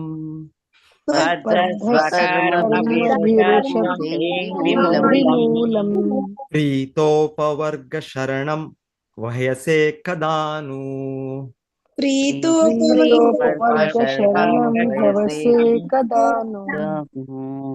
ಇದರ ಭಾವ ಇದೆ, ಓ ಅತ್ಯಂತ ಶಕ್ತಿಶಾಲಿ ದುಸ್ತರನಾದ ಭಗವಂತನೇ, ಪತಿತ ಆತ್ಮಗಳಿಗೆ ದಯ ತೋರುವವನೇ, ನನ್ನ ಚಟುವಟಿಕೆಗಳ ಪರಿಣಾಮವಾಗಿ ನಾನು ರಾಕ್ಷಸರ ಸಹವಾಸದಲ್ಲಿ ಒಳಗಾಗಿದ್ದೇನೆ. ಆದ್ದರಿಂದ ಈ ಭೌತಿಕ ಪ್ರಪಂಚದೊಳಗಿನ ನನ್ನ ಜೀವನದ ಸ್ಥಿತಿಯ ಬಗ್ಗೆ ನನಗೆ ತುಂಬಾ ಭಯವಾಗಿದೆ. ಷರತ್ತುಬದ್ಧ ಜೀವನದಿಂದ ಮುಕ್ತಿಗೆ ಅಂತಿಮ ಗುರಿಯಾಗಿರುವ ನಿಮ್ಮ ಕಮಲದ ಪಾದಗಳ ಆಶ್ರಯಕ್ಕೆ ನೀವು ನನ್ನನ್ನು ಕರೆಯುವ ಆ ಕ್ಷಣ ಯಾವಾಗ ಬರುತ್ತದೆ? ನೋಡಿ, ಇಲ್ಲಿ ಹೇಳ್ತಾ ಇದ್ದಾರೋ ನನಗ್ ಭಯ ಇಲ್ಲ ಅಂತ ಹೇಳಿದ್ರು ಅವರು. ಆದ್ರೂ ಕೂಡ ನೆಕ್ಸ್ಟ್ ಶ್ಲೋಕನೇ ನಮ್ಮ ಸ್ಥಿತಿಯನ್ನು ವ್ಯಕ್ತಪಡಿಸ್ತಾರೆ. ನಮ್ಮ ಸ್ಥಿತಿ ವ್ಯಕ್ತಪಡಿಸ್ತಾ ಅವ್ರು ಹೇಳ್ತಾ ಇರೋದು, ನನಗೆ ನಿನ್ನ ಉಗ್ರ ರೂಪ, ನರಸಿಂಹ ರೂಪ ನನಗೆ ಇಲ್ಲ, ಭಯನೇ ಇಲ್ಲ. ಅವ್ರು ಬಂದ್ಬಿಟ್ರು, ಅವ್ರು ಮುಂದೆನೆ ಡೈರೆಕ್ಟ್ ಆಗಿ ಬಂದ್ಬಿಟ್ರು ಒಳಗೆ, ಬಂದು ನರಸಿಂಹದೇವ್ರಿಗೆ ಕಾಲ್ ಬಿದ್ರು, ನರಸಿಂಹದೇವರು ಅವ್ರ ಕೈನ ಇದ್ ಮಾಡಿದ್ರು, ಭಯ ಇಲ್ಲ ಅವರು. ಸೊ ಅವ್ರು ತೋರ್ಸಿದ್ರು ಅವ್ರು. ಆದ್ರೂ ಅವ್ರು ಹೇಳ್ತಾ ಇದ್ರೆ, ನಾನು ಈ ಭೌತಿಕ ಜಗತ್ತು ಕಂಡ್ರೆ ನಂಗೆ ಭಯ ಅಂತ ಹೇಳ್ತಾರೆ. ಸೊ ಅವ್ರಿಗೆಲ್ಲ ಭಯ, ಅದು ನಮಗೆ ಭಯ. ನಮ್ಮ ಸ್ಥಿತಿಯನ್ನು ಅವರು ಅವಲಂಬಿಸುತ್ತಾ ನಮಗೆ ತೋರಿಸ್ಕೊಡ್ತಾರೆ. ಯಾಕಂದ್ರೆ ಭೌತಿಕ ಜಗತ್ತು ಅಂದ್ರೆ ಪದಂ ಯದ್ ವಿಪದಾಂನ ತೇಷ, ಒಂದು ಹಂತದಲ್ಲಿ ಹೆಜ್ಜೆಯಲ್ಲಿ ಇಲ್ಲಿ ಏನಾಗುತ್ತೆ ಗೊತ್ತಿಲ್ಲ. ಸೊ ನಮ್ಮ ಕೈಯಲ್ಲಿಲ್ಲ. ಅಯ್ಯೋ ಈಗಾಗೋಯ್ತಾ, ಅಯ್ಯೋ ಇದು ಈಗ ಆಗ್ಬೇಕು, ನನಗೆ ಈಗ ಆಗ್ಬೇಕಿತ್ತ, ನಂಗೆ ಯಾಕೆ ಭಗವಂತನೇ ಕೃಷ್ಣ ನನಗೆ ಈಗ ಮಾಡ್ಬೇಟೆ? ಸೊ ನಾವ್ ಹೇಳ್ತೇವೆ, ಯಾಕಂದ್ರೆ ಅತಿ ಸನ್ನಿವೇಶಗಳು ಬರುತ್ತೆ ಇದು. ಸೊ ಜೀವನ, ಭೌತಿಕ ಜಗತ್ತು ಅಂದ್ರೆ ಬದ್ಧ ಜೀವನ ಅಂದ್ರೆ ಅದು ತುಂಬಾ ಭಯಾನಕವಾದ ಜೀವನ, ಭಯಾನಕವಾದ ಜೀವನ. ಸೊ ಹೇಳ್ತಾರೆ ಪ್ರಹ್ಲಾದ್ ಮಹಾರಾಜರು, ಹಾಗಾಗಿ ನಾನು ಈ ಬದ್ಧ ಜೀವನಕ್ಕೆ ಭಯ ಪಡ್ಕೊಂಡಿದ್ದೇನೆ. ಸೊ ನನ್ನನ್ನು ಇದರಿಂದ ದಯವಿಟ್ಟು ನನ್ನನ್ನು ಇದರಿಂದ ಹೊರಗೆ ತಗೊಂಡೋಗಿ, ಹೇಗೆ ತಗೊಂಡೋಗೋದು ಅಂದ್ರೆ ನಿನ್ನನ್ನು ಆಶ್ರಯಿಸ್ಬೇಕು ನನಗೆ ನಿಮ್ಮ ಆಶ್ರಯವನ್ನು ಕೊಡಿ ಅಂತ ಹೇಳಿ. ಆಕ್ಚುಲಿ ಭಗವಂತನ ಆಶ್ರಯದಲ್ಲಿ ಇದ್ದಾರಾಗ್ಲೇ ಅವ್ರ ಆಶ್ರಯದಲ್ಲಿ ಇರೋದಕ್ಕೆ ನರಸಿಂಹದೇವರು ಬಂದಿರೋದು ಅವ್ರಿಗೆ. ಆದ್ರೆ ಅವರು ಆ ರೀತಿ ಹೇಳ್ತಾ ಇಲ್ಲ. ಅವರು ನಮ್ಮ ಸ್ಥಿತಿಯನ್ನು ಅವರ ತಮಗೆ ಸ್ಥಿತಿ ಅಂತ ಭಾವಿಸ್ತಾ ಅವರು ಭಗವಂತನೇ ದಯವಿಟ್ಟು ನನಗೆ ನಿನ್ನ ಆಶ್ರಯವನ್ನು ಕೊಡು ನಿರಂತರವಾಗಿ ನಾನು ನಿನ್ನ ಆಶ್ರಯದಲ್ಲಿ ಇರಲಿ, ನಿನ್ನ ಪಾದ ಕಮಲಗಳನ್ನು ಆಶ್ರಯಿಸಲಿ, ನಾನು ಆಶ್ರಯವನ್ನು ನನಗೆ ನೀನು ಅನುಗ್ರಹಿಸು ಅಂತ ಅವರು ಪ್ರಹ್ಲಾದ ಮಹಾರಾಜರು ಹೇಳ್ತಾ ಇದ್ದಾರೆ. ಯಾಕೆಂದ್ರೆ ಅವ್ರು ಇನ್ನೊಂದು ಹೇಳ್ತಾ ಇರೋದು, ನಾನು ಅಸುರ ಕುಟುಂಬದಲ್ಲಿ ಹುಟ್ಟುಬಿಟ್ಟಿದ್ದೇನೆ. ಅದು ನೋಡಿ ಕಾರಣ ಕೊಡ್ತಾ ಇರೋದು. ಅಸುರರ ಕುಟುಂಬದಲ್ಲಿ ಹಿರಣ್ಯಕಶಿಪು ಫ್ಯಾಮಿಲಿ ನಾನು, ಅಸುರರ ಫ್ಯಾಮಿಲಿ ನಾನು. ಈ ಫ್ಯಾಮಿಲಿಯಲ್ಲಿ ಅಂದ್ರೆ ಎಲ್ಲ ಯಾರು ನನ್ನ ಬಂಧುಗಳು, ಯಾರು ಎಲ್ಲ ನನ್ನ ಫ್ರೆಂಡ್ಸ್ ಯಾರು, ಎಲ್ಲರೂ ಕೂಡ ಅಸುರರೇ, ಎಲ್ಲರೂ ಕೂಡ ರಾಕ್ಷಸರ ಮಕ್ಕಳು, ರಾಕ್ಷಸರ ಇವರೇ ಎಲ್ಲ. ಸೊ ನಾನೀಗ ಜನ್ಮ ತಾಳಿದ್ದೇನೆ ಅಂದ್ರೆ ಇದು ನನ್ನ ಕರ್ಮದಿಂದಲೇ ಜನ್ಮ ತಾಳಿದೆ. ಸೊ ಹಾಗೆ ಭಗವಂತನೇ ದಯವಿಟ್ಟು ನನಗೆ ಇದರಿಂದ ಮುಕ್ತಿ ಕೊಡು, ನನ್ನನ್ನು ದಯವಿಟ್ಟು ನಿನ್ನ ಸೇವೆಗೆ ಕರೆ ಅಂತ ಅವರು ಭಗವಂತನೇ ಮನವಿ ಮಾಡ್ತಾ ಇದ್ದಾರೆ. ಸೊ ಈಗ ನಮ್ಮ ಜನ್ಮ, ನಮ್ಮ ಪ್ರತಿಯೊಂದು ಚಟುವಟಿಕೆ ಆಗೋದು ನಮ್ಮ ಕರ್ಮದಿಂದ ಆಗುತ್ತೆ. ಸೊ ಹಾಗೆ ಇವರು ಕೂಡ ಒಂದು ತಮ್ಮ ಕರ್ಮದಿಂದ ಆಗೋ ರೀತಿಯಲ್ಲಿ ನಾನೊಂದು ಸಾಧಾರಣ ಜೀವಿ ಅಂತ ಪ್ರಹ್ಲಾದ ಮಹಾರಾಜರು ವ್ಯಕ್ತಪಡಿಸ್ತಾರೆ. ಅವ್ರಿಗೆ ಅವರ ನಮ್ಮ ಸ್ಥಿತಿಯನ್ನು ಅವರು ಅವರ ಆಗಿ ಸ್ವೀಕರಿಸಿ ಅವರು ಕೇಳ್ತಾರೆ. ನೆಕ್ಸ್ಟ್ 17ನೇ ಶ್ಲೋಕ.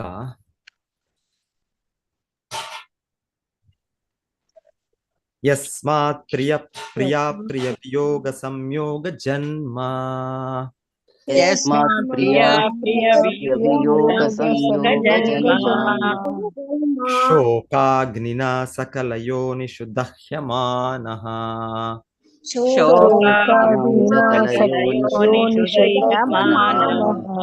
ದುಃಖೌಷಧಂ ತದಪಿ ದುಃಖಂ ಅತದ್ಧಿಯಾಹಂ, ದುಃಖೌಷಧಂ ತದಪಿ ದುಃಖಮತಧಿಯಾಹಂ, ಭೂಮನ್ ಭ್ರಮಾಮಿ ವದ ಮೇ ತವ ದಾಸ್ಯ ಯೋಗಂ, ಭ್ರಮಾಮಿ ತವ ದಾಸ್ಯ ಯೋಗಂ.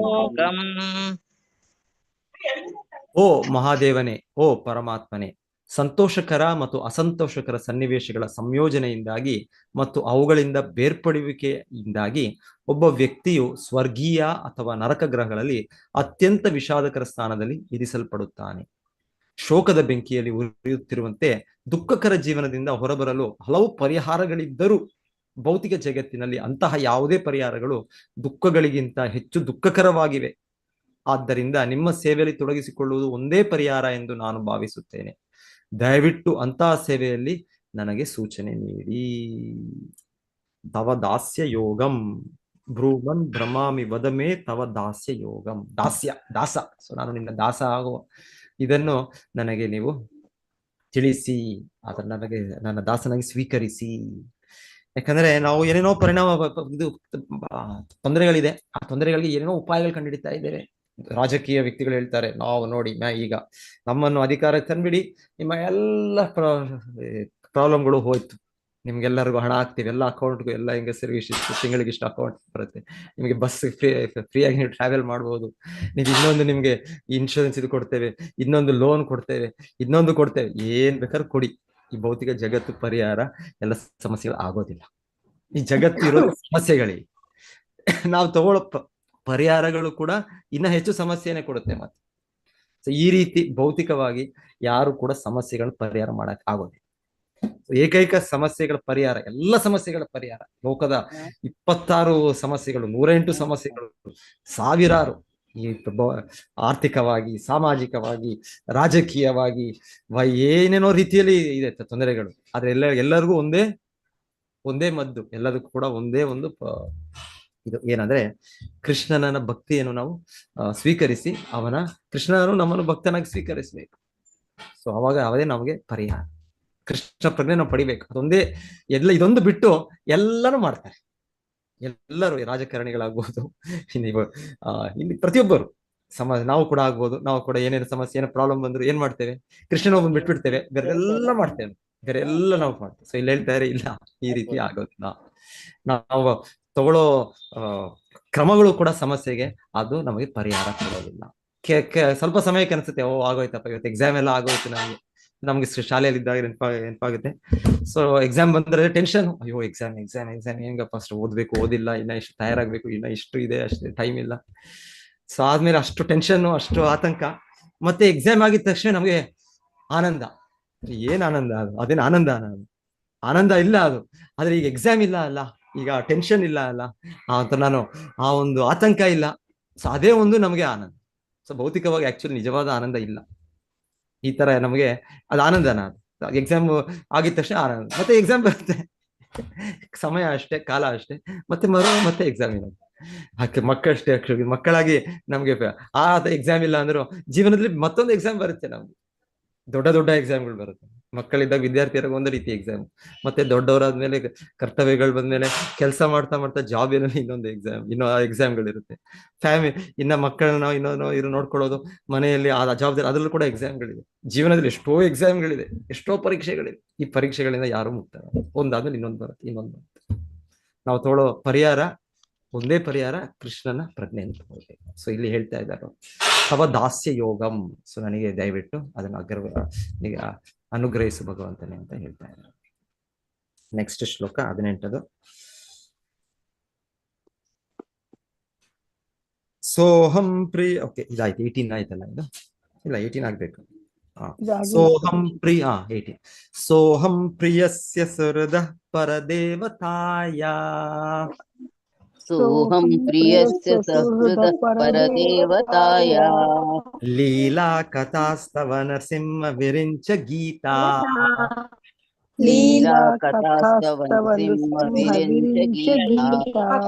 ಅಂಜಸ್ತಿತರ್ಮ್ಯನುಗೃಣನ್ ಗುಣ ವಿಪ್ರಮುಕ್ತೋ.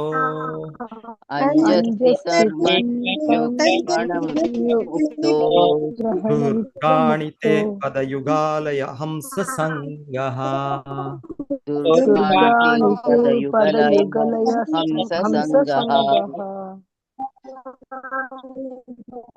ಓ ನನ್ನ ಪ್ರಭು ನರಸಿಂಹದೇವ, ಮುಕ್ತ ಆತ್ಮಗಳಾದ ಭಕ್ತರು ಅಂದ್ರೆ ಪರಮಹಂಸರು, ಅವರ ಸಹವಾಸದಲ್ಲಿ ನಿನ್ನ ದಿವ್ಯ ಪ್ರೇಮದಲ್ಲಿ ತೊಡಗಿಸಿಕೊಳ್ಳುವ ಮೂಲಕ ನಾನು ಭೌತಿಕ ಪ್ರಕೃತಿಯ 3 ಗುಣಗಳ ಸಹವಾಸದಿಂದ ಸಂಪೂರ್ಣವಾಗಿ ಕಲುಷಿತಗೊಳ್ಳುವುದಿಲ್ಲ. ಮತ್ತು ನನಗೆ ತುಂಬಾ ಪ್ರಿಯವಾದ ನಿನ್ನ ಪ್ರಭುತ್ವದ ಮಹಿಮೆಗಳಲ್ಲಿ ಜಪಿಸಲು ಸಾಧ್ಯವಾಗುತ್ತದೆ. ಭಗವಾನ್ ಬ್ರಹ್ಮ ಮತ್ತು ಅವನ ಶಿಷ್ಯ ಪರಂಪರೆಯ ಹೆಜ್ಜೆಗಳನ್ನು ನಿಖರವಾಗಿ ಅನುಸರಿಸಿ ನಿನ್ನ ಮಹಿಮೆಗಳನ್ನು ಜಪಿಸುತ್ತೇನೆ. ಈ ರೀತಿಯಾಗಿ ನಾನು ನಿಸ್ಸಂದೇಹವಾಗಿ ಅಜ್ಞಾನದ ಸಾಗರವನ್ನು ದಾಟಲು ಸಾಧ್ಯವಾಗುತ್ತೆ. ಸೊ ಇವರು ಹೇಳ್ತಾ ಇದ್ದಾರೆ, ಭಗವಂತನ ಆಶ್ರಯವನ್ನು ಕೋರ್ತಾ ಇದ್ರು ಅವರು. ಭಗವಂತನನ್ನು ನನ್ನನ್ನು ಸ್ವೀಕರಿಸು ಅಂತ ಕೇಳ್ತಾ ಇದ್ರು. ಅದಕ್ಕೆ ವಿಧಾನ ಏನು? ಸೊ ಪ್ರಹ್ಲಾದ ಮಹಾರಾಜರು ಹೇಳ್ತಾ ಇದ್ದಾರೆ, ನನಗೆ ದಯವಿಟ್ಟು ಪರಮಹಂಸರು, ಶುದ್ಧ ಭಕ್ತರು, ಅವರ ಸಂಘವನ್ನು ಭಗವಂತನೇ ನೀನು ಅನುಗ್ರಹಿಸು. ಆ ಸಂಘದಲ್ಲಿ ಭಕ್ತರು ಏನ್ ಮಾಡ್ತಾರೆ? ಅವರು ಭಗವಂತನ ಸೇವೆ ಮಾಡ್ತಾರೆ, ಭಗವಂತನ ಗುಣಗಾನ ಮಾಡ್ತಾರೆ, ಭಗವಂತನ ಕೀರ್ತನೆ ಮಾಡ್ತಾರೆ. ಸೊ ಹಾಗೆ ನಾನು ಕೂಡ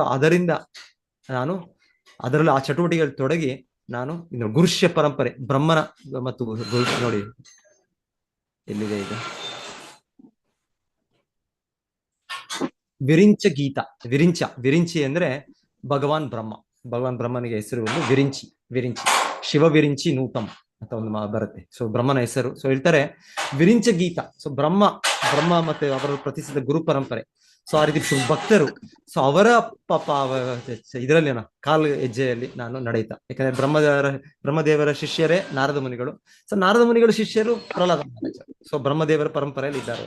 ಸೊ ನಮ್ಮದೇನು ಬ್ರಹ್ಮ ಪರಂಪರೆ, ಬ್ರಹ್ಮ ಮಾಧ್ವ ಗೌಡಿಯ ಸಂಪ್ರದಾಯ, ಇದೇ ಪರಂಪರೆಯಲ್ಲಿ ಪ್ರಹ್ಲಾದ ಮಹಾರಾಜರು ಕೂಡ ಇರೋದು. ಹಾಗೆ ನೋಡಿದ್ರೆ ಬಟ್ ಏನಿವೆ ಎಲ್ಲ ಪರಂಪರೆನೂ ಅದೇ ರೀತಿ, ಶ್ರೀ ಪರಂಪರೆ ಆಗ್ಬೋದು, ರುದ್ರ ಪರಂಪರೆ, ಕುಮಾರ ಪರಂಪರೆ, ಎಲ್ಲರೂ ಕೂಡ ಅದೇ ಪಾಲನೆ ಮಾಡ್ತಾರೆ. ಸೊ ಅವ್ರು ಹೇಳ್ತಾರೆ, ಈ ರೀತಿಯಲ್ಲಿ ನಾನು ಭಕ್ತಿ ಮಾಡ್ಬೇಕು. ಭಕ್ತಿ ಅನ್ನೋದು ನಾನು ನಾನು ಅನ್ಕೊಂಡಾಗ ನಾನು ಮಾಡೋದು, ನನ್ನ ಮನಸ್ಸಿನ ನನ್ಗೆ ಇಷ್ಟ ಆದಾಗ ಮಾಡೋದು, ಅದು ಭಕ್ತಿ ಅಲ್ಲ. ಭಕ್ತಿ ಅಂದ್ರೆ ಹಿರಿಯ ಆಚಾರ್ಯರು, ಹಿರಿಯ ಭಕ್ತರು, ಹಿಂದಿನ ಭಕ್ತರು, ಸೊ ಅವರು ಮಾಡಿದ ರೀತಿಯಲ್ಲಿ ನಾವು ಮಾಡಬೇಕು ಭಕ್ತಿ. ಸೊ ಇಲ್ಲಿ ಶ್ಲೋಕದಲ್ಲಿ ಅದು ಕೂಡ ಮುಖ್ಯವಾಗಿ ನಮ್ಗೆ ತಿಳಿಸ್ಕೊಡ್ತಾ ಇರೋದು. ಬ್ರಹ್ಮ ಅವರ ನೇರವಾಗಿ ಅವರ ಗುರು ನಾರದರ ಗುರು ಯಾರು? ಬ್ರಹ್ಮ. ಸೊ ಇಲ್ಲಿ ಹೇಳ್ತಾರೆ ವಿರಿಂಚ ಗೀತಂ. ಸೊ ಅವರು ಮಾಡಿರೋ ರೀತಿಯಲ್ಲಿ ನಾವು ಮಾಡ್ಬೇಕು. ಇಲ್ಲಿ ಯಾರೋ ಆಧುನಿಕವಾಗಿ ಯಾರೋ ಒಬ್ಬರು ಸನ್ಯಾಸಿ ಇದ್ರು, ಇಲ್ಲ ಇನ್ನೊಬ್ರು ಯಾರೋ ಯೋಗಿ ಇದ್ರು, ಸೊ ಅವರು ಭಕ್ತಿಯನ್ನು ತೋರಿಸಿದ್ದಾರೆ. ಇಲ್ಲ, ಅದು ಅಲ್ಲ ಭಕ್ತಿ ಅಂದ್ರೆ. ಆ ಕ್ರಮ ಅಂದ್ರೆ, ಆ ಪ್ರಾರ್ಥನೆಗಳು ಅಂದ್ರೆ ಈ ರೀತಿಯ ಹಿಂದಿನ ಭಕ್ತರು ಏನ್ ಕೊಟ್ಟಿದ್ದಾರೆ ಅದನ್ನು ಪಾಲನೆ ಮಾಡಬೇಕು. ನಾವೀಗ ಕಲ್ಪನೆ ಮಾಡಿ ಸೃಷ್ಟಿಸಿ ಈ ರೀತಿಯ ಒಂದು ದೇಹದ ಒಂದು ಎಕ್ಸಸೈಸ್ ನ ಅವರು ಸೃಷ್ಟಿಸಿ, ಆ ಹೊಸ ಭಜನೆಗಳನ್ನು ಸೃಷ್ಟಿಸಿ ಇದನ್ನು ಹಾಡಿ ಇಲ್ಲ. ನಾವು ಭಜನೆಗಳಾಗಿರ್ಬೋದು, ಆ ಮಂತ್ರಗಳಾಗಿರ್ಬೋದು, ಆ ವಿಧಾನಗಳಾಗಿರ್ಬೋದು, ಅದು ಸ್ಟ್ಯಾಂಡರ್ಡ್. ಯಾರು ಹಿಂದಿನ ಶಾಸ್ತ್ರದ ಪಾಲನೆ ಮಾಡ್ತಾ ದೊಡ್ಡ ದೊಡ್ಡ ಆಚಾರ್ಯರು ಪಾಲನೆ ಮಾಡಿದ್ರೆ ಅದನ್ನೇ ನಾವು ಮಾಡಬೇಕು. ಅದನ್ನ ಬಿಟ್ಟು ನಾವು ಇದು ಕೂಡ ಸ್ವಲ್ಪ ಈಚೆ ಕೂಡ ನಾವು ಹೋಗ್ಬಾರ್ದು. ಇನ್ನ ಒಂದು ಮಾತು ಬರುತ್ತೆ, ಏನ್ ಬರುತ್ತದು? ಶ್ರುತಿ ಸ್ಮೃತಿ ಪುರಾಣಾದಿ ಪಂಚರಾತ್ರ ವಿಧಿಂಬಿನ ಐಕಾಂತಿಕಿ ಹರೇರ್ ಭಕ್ತಿರ್ ಉತ್ಪಾತ ಯೈವ ಕಲ್ಪತೆ. ಸೊ ಆ ಮಾತು ಏನ್ ಹೇಳುತ್ತೆ ಅಂದ್ರೆ, ಹೇಳೋದಂದ್ರೆ ಆಚಾರ್ಯರು ಶಾಸ್ತ್ರದಿಂದ ಹೇಳೋದು, ಏನಾದ್ರೂ ಹರಿಭಕ್ತಿ, ಒಬ್ರು ಹರಿಭಕ್ತಿ ಮಾಡ್ತೇನೆ, ನಾನು ಕೃಷ್ಣ ಭಕ್ತಿ ಮಾಡ್ತಾ ಇದ್ದೇನೆ, ನಾನು ನಾರಾಯಣ ಭಕ್ತಿ ಮಾಡ್ತಾ ಇದ್ದೇನೆ, ನಾನು ರಾಮನ ಭಕ್ತಿ ಮಾಡ್ತೇನೆ, ಆದ್ರೆ ಅವರು ಶ್ರುತಿ ಸ್ಮೃತಿ ಪುರಾಣ, ಆ ಶ್ರುತಿ ವೇದಶಾಸ್ತ್ರ, ವೇದದ ಆ ಸ್ಮೃತಿ, ಅದರ ಅನುಸಾರವಾಗಿ ಆಚಾರ್ಯರು ಬರೆದ ಇದು ಟೀಕೆಗಳು, ಶ್ರುತಿ ಸ್ಮೃತಿ ಪುರಾಣಗಳಿಗೆ ಯಾವ ಪುರಾಣ, ವೇದ ಪುರಾಣಗಳು 18 ಭಾಗವತ ಇದೆಲ್ಲ ಪುರಾಣ, ಮಹಾಭಾರತ, ಮತ್ತೆ ಪಂಚರಾತ್ರಿಕ ವಿಧಿ, ಭಗವಂತನ ಮಾಡುವ ಪೂಜಾ ವಿಧಿ. ಸೊ ಇದನ್ನು ನಿರ್ಲಕ್ಷಿಸಿ ಅವರೇನಾದ್ರೂ ಹರಿಭಕ್ತಿ ಮಾಡಿದ್ರೆ ಅದ್ ಹೇಳ್ತಾರೆ ಉತ್ಪಾತ ಇವ ಕಲ್ಪತೆ. ಉತ್ಪಾತ ಅಂದ್ರೆ ಅದು ಆಕ್ಚುಲಿ ಅವರಿಗೂ ಕೂಡ ತೊಂದರೆ ಕೊಟ್ಕೊಳ್ತಾ ಇದ್ದಾರೆ, ಸಮಾಜಕ್ಕೂ ಕೂಡ ಅದು ಉತ್ಪಾತ ಅಂದ್ರೆ ಅದೊಂದು ತೊಂದರೆ. ಅದರಿಂದ ಯಾಕಂದ್ರೆ ಜನರು ಅವರವರ ರೀತಿಯಲ್ಲಿ ಅವರವರು ಮಾಡ್ತಾರೆ. ಇದರಿಂದ ಭಗವಂತನ ತೃಪ್ತಿಪಡಿಸೋದಾಗ್ಬೋದು, ತಮಗೆ ಅದು ಆಧ್ಯಾತ್ಮಿಕ ಅಭಿವೃದ್ಧಿ ಹೊಂದೋದು ಸಾಧ್ಯ. ಸೊ ಹೀಗೆ ನಾವು ಭಕ್ತಿ ಮಾಡೋದು ಭಕ್ತರ ಸಂಘದಲ್ಲಿ, ಅದು ಶಾಸ್ತ್ರದ ಅನುಸಾರವಾಗಿ ನಾವು ಮಾಡಬೇಕು. ಮತ್ತೆ ಹೇಳ್ತಾ ಇದ್ದಾರೆ ಇವರು ಪ್ರಹ್ಲಾದ್ ಮಹಾರಾಜರು, ಅದರಿಂದ ನಿಸ್ಸಂದೇಹವಾಗಿ ನಾನು ಹೊರಗೆ ಬಂದಿದ್ದಾರೆ. ಅವರು ಆಗ್ಲೇ ಅಜ್ಞಾನ ಸಾಗರದಿಂದ ಹೊರಗಿದ್ದಾರೆ ಅವರು, ಆದ್ರೂ ಕೂಡ ನಮ್ಮ ಸ್ಥಿತಿ ಆಚಾರ್ಯರಾಗಿರೋದ್ರಿಂದ ಅವರು ನಮ್ಮ ಸ್ಥಿತಿ ನಮಗೆ ಅವರು ಈ ಉಪಾಯವನ್ನು, ಈ ಸಲಹೆಯನ್ನು ಕೊಡ್ತಾರೆ. ಸೊ ಟೈಮ್ ಆಗ್ತಾ ಇದೆ, ಮೋಸ್ಟ್ಲಿ ಇನ್ನೊಂದು ಶ್ಲೋಕ ಓದಿ ನಾನು ನಿಲ್ಲಿಸ್ತೇನೆ. 19 ನೋಡೋಣ.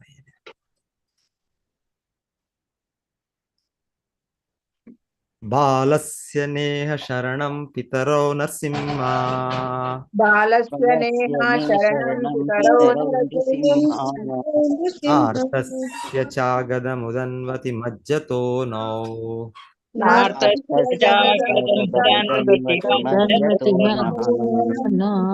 ತಸ್ಯ ತತ್ ಪ್ರತಿವಿಧಿರ್ಯಹಿಹ ಜಶ್ರೇಷ್ಠಸ್,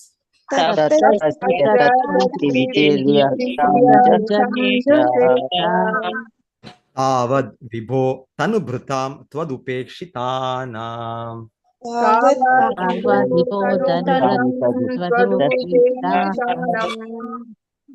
ಅನುವಾದ ಹೀಗಿದೆ: ನನ್ನ ಪ್ರಭು ನರಸಿಂಹದೇವ, ಓ ಭಗವಂತನೇ, ಜೀವನದ ದೈಹಿಕ ಪರಿಕಲ್ಪನೆಯಿಂದಾಗಿ ದೇಹಧಾರಿತ ಆತ್ಮಗಳು ನಿನ್ನಿಂದ ನಿರ್ಲಕ್ಷಿಸಲ್ಪಟ್ಟು ಕಾಳಜಿ ವಹಿಸಲ್ಪಡುವ ಕಾರಣ ಅವುಗಳ ಸುಧಾರಣೆಗಾಗಿ ಏನನ್ನು ಮಾಡಲು ಸಾಧ್ಯವಿಲ್ಲ.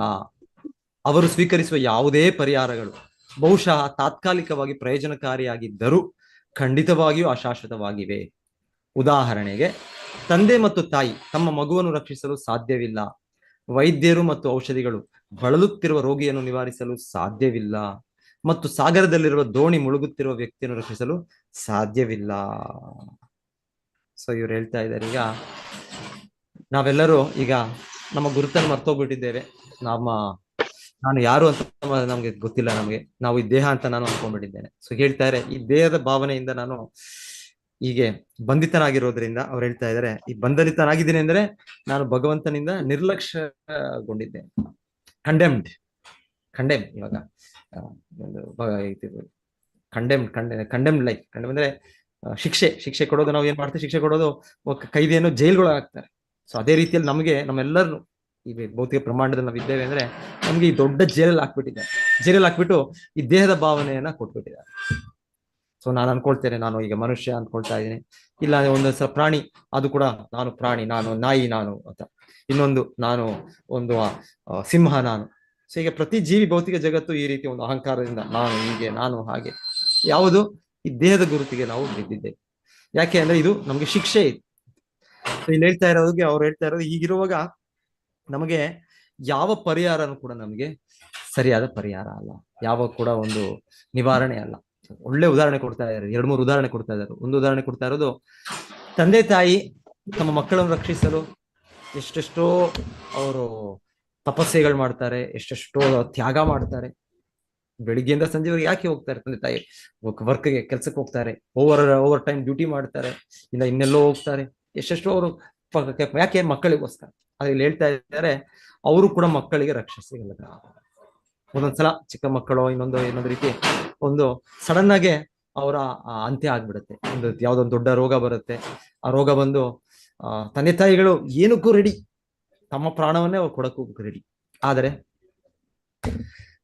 ಮಗು ಈಗ ಅವ್ರ ಹತ್ರ ಇರ್ಬೋದು, ಹಣ ಇರ್ಬೋದು, ಅವ್ರ ಹತ್ರ ಒಳ್ಳೆ ಆಸ್ಪತ್ರೆಗೆ ಹೋಗ್ಬೋದು, ಅವರು ಅಲ್ಲಿ ದೊಡ್ಡ ಡಾಕ್ಟರ್, ಅವ್ರು ಇಷ್ಟು ಕಲ್ತಿದ್ದಾರೆ, ಅವ್ರೀಗ MD, DM ಮತ್ತೆ ಹನ್ನೊಂದು ಅಲ್ಲಿ ಆ ಯೂನಿವರ್ಸಿಟಿ ಅಲ್ಲ, ಅಮೆರಿಕ ಅಲ್ಲಿ ಇಂಗ್ಲೆಂಡ್ ಅಲ್ಲಿ ಇದು ಅದು ಏನ್ ಮಾಡಿದ್ರು ಆ ಮಗುವ ಅದರ ಹಣೆ ಬರ ಇಲ್ಲ ಅಂದ್ರೆ ಎಂತ ದೊಡ್ಡ ಡಾಕ್ಟರ್ ಇದ್ರು. ಅವ್ರ ಹತ್ರ ಎಷ್ಟೆಷ್ಟು ದೊಡ್ಡ ದೊಡ್ಡ ಮದ್ದುಗಳಿದ್ರು, ಒಂದೊಂದು ಮದ್ದುಗಳಿದೆ, ಒಂದೊಂದು ಇಂಜೆಕ್ಷನ್ಗೆ ಅದೆಷ್ಟೋ ಅದಕ್ಕೆ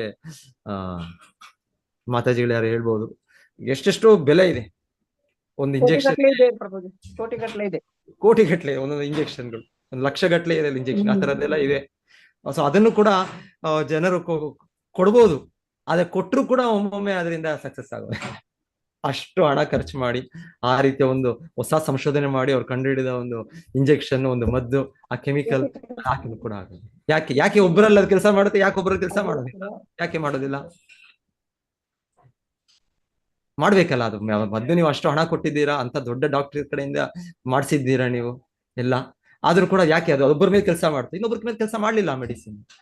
ಯಾಕೆ ಮಾಡ್ಲಿಲ್ಲ ಕೆಲಸ? ಯಾಕೆ ಮಾಡ್ಲಿಲ್ಲ ಅಂದ್ರೆ ಅವ್ರು ಹೇಳ್ತಾ ಇದಾರೆ, ನರಸಿಂಹ ನಿನ್ನಗ ಅನುಗ್ರಹ ಇಲ್ಲ. ಅದಕ್ಕೆ ಏನಾದ್ರೂ ಇರ್ಬೋದು, ನಾವು ಕ್ರಮ ಹಾಗಾಗಿ ನಾವು ಕ್ರಮ ತಗೊಳ್ಬಾರ್ದು ಅಂತಲ್ಲ, ನಮಗೆ ಇರೋ ಸಾಧ್ಯವಾದಷ್ಟು ನಮ್ಮ ಹಣದ ಬಲದಿಂದಾನೋ, ನಮ್ಮ ಬುದ್ಧಿಯ ಬಲದಿಂದಾನೋ, ಇನ್ನೊಂದರಿಂದಾನೋ ನಾವು ಕ್ರಮಗಳು ತಗೊಳ್ಬಾರ್ದು ಅಂತಲ್ಲ. ಆದ್ರೆ ನಿಜವಾದ ರಕ್ಷಣೆ, ನಿಜವಾದ ಒಂದು ಇದಾಗ್ಬೇಕು ಅಂದ್ರೆ ಆ ಸಮಸ್ಯೆ ಪರಿಹಾರ ಆಗಬೇಕು, ಅದು ಕೃಷ್ಣನ ಅನುಗ್ರಹ ಆಗ್ಬೇಕು. ಮಾರೇ ಕೃಷ್ಣ ರಾಖೆ ಕೃಷ್ಣ ಮಾರೇ. ಸೊ ಕೃಷ್ಣನು ಯಾರಿಗಾದ್ರೂ ರಕ್ಷಿಸಬೇಕು ಅಂದ್ರೆ ಯಾರು ಅವ್ರನ್ನ ಏನು ಮಾಡಕ್ಕಾಗಲ್ಲ. ಈಗ ಪ್ರಹ್ಲಾದ ಮಹಾರಾಜರ ಇದೆ, ಎಷ್ಟು ರೀತಿಯಲ್ಲಿ ಹಿರಣ್ಯಕಶಿಪು ಅವ್ರನ್ನ ಸಾಯಿಸ್ಲಿಕ್ಕೆ ಪ್ರಯತ್ನ ಪಟ್ಟರು, ಏನಾದ್ರು ಮಾಡಕ್ಕಾಯ್ತಾ ಪ್ರಹ್ಲಾದ ಮಹಾರಾಜರಿಗೆ? ಏನು. ಅದೇ ಮಾರೇ ಕೃಷ್ಣ ರಾಖೇಕೆ. ಕೃಷ್ಣನು ಯಾರಾದ್ರೂ ಈಗ ಸಾಯ್ಬೇಕು ಅಂತ ಅನ್ಕೊಂಡ್ರೆ ನಾವು ಎಂತ ದೊಡ್ಡ ಡಾಕ್ಟರ್ ತಂದ್ರು, ಎಷ್ಟಾರು ಹಣವನ್ನು ಸುರಿದ್ರು, ಎಂತ ದೊಡ್ಡ ಮದ್ದನ್ನು ತಂದ್ರು ನಾವು. ಸೊ ನಿಜವಾದ ರಕ್ಷಣೆ ಏನು? ನಿಜವಾದ ರಕ್ಷಣೆ ಯಾರು? ಭಗವಂತನ, ಕೃಷ್ಣನೇ ನಿಜವಾದ ರಕ್ಷಣೆ, ಭಗವಂತನ ಪಾದಗಳೇ ನಿಜವಾದ ರಕ್ಷಣೆ, ಬೇರೆ ಯಾವ ರಕ್ಷಣೆ ಇಲ್ಲ. ಸೊ ಇದು ಈ ಸ್ಥಿತಿಗೆ ನಾವು ಬರ್ಬೇಕು, ಇದು ಅರ್ಥ ಮಾಡ್ಕೊಳ್ಬೇಕು ನಾವು. ಭೌತಿಕ ಜಗತ್ತಿನಲ್ಲಿ ಎಲ್ಲೇ ಆದ್ರೂ ನಮ್ಮ ಒಂದೇ ರಕ್ಷಕ, ಕೃಷ್ಣ ಒಬ್ಬನೇ ಏಕೈಕ ರಕ್ಷಕ, ಅವನ ಪಾದಗಳು, ನಮಗೆ ರಕ್ಷಣೆ. ಓಕೆ, ನಾನು ಇವತ್ತು ನಿಲ್ಲಿಸ್ತೀನಿ. ಸೊ ಇದು ತುಂಬಾ ನಿಧಾನವೇ ಆಗ್ತಾ ಇದೆ ಇದು. ನೋಡೋಣ, ಅಟ್ಲೀಸ್ಟ್ ನಾಳೆ ಆದ್ರೂ ಎಷ್ಟಾಗುತ್ತೆ ಅಷ್ಟು ಮಾಡ್ತೀನಿ, ಮತ್ತೆ ನಾವು ಭಾಗವತ ಕಂಟಿನ್ಯೂ ಮಾಡ್ಬೋದು. 3 ದಿವಸ ಆದ್ರೂ ಪ್ರಾರ್ಥನೆಗಳು ಓದಾನೆ. ಕೃಷ್ಣ ಮಾತಾಡಿ ಪ್ರಭುಜಿ. ಹರೇ ಕೃಷ್ಣ ಮಾತಾಜಿ.